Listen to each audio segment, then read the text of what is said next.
So yeah, obviously you've been a commentator All right, so what for else the. you got for me? I was just about to say you've been a commentator for like 11 years now. Like, did you ever see MMA exploding like this? Did you always see it happening? Perhaps not to this extent, right? But I left a fairly stable job at ESPN to join the UFC in 2011.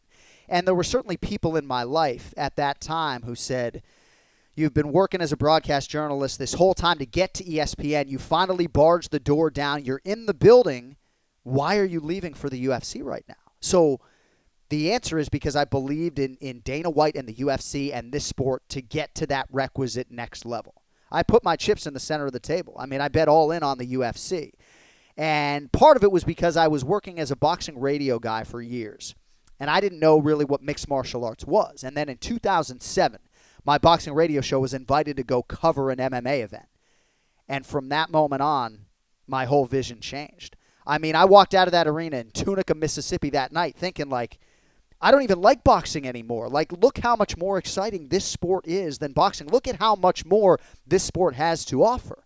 All they do in boxing is hold, you know? So, yes, it was a bet on mixed martial arts for me. I don't know that I could have foreseen that they would get the ESPN deal and all the things that have happened for the UFC domestically. I couldn't have foreseen that necessarily.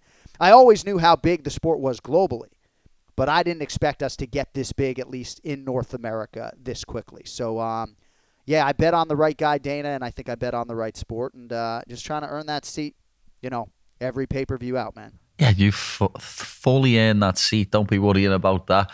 Crazy the way you said you went your first MMA show in 2007. I was 12. I didn't know what MMA was. Right. See? Yeah. Well, right. And, you know, I'm like the older guy in the room now more often than not. And that wasn't the case when I started with the UFC. But I'm okay with that. Yeah, I mean, I was calling fights for the UFC before most of the roster made their amateur debut. So, yeah, I'm getting old, brother. I'm getting old. Nah, you're not getting old. You're not getting old. Don't be silly. You'll be in that seat for another 20 years. Definitely the way you call the fights, lad. It's the best little the best little broadcast team you can get, lad. You DC, Thank Rogan, you, Bisbin and that. You're flying. Can't wait for you to call my next fight, you know. I can't tell you how much that means. Dude, I can't. It means a whole lot to us when you say that. Like, that means something to all of us, to a man, to hear you say that. So thank you. I'd also like Felder's great. John Gooden's great, you know what I mean? Cruz also, as you say, you don't get a laugh out of him, but he's great. You know what I mean? Yeah.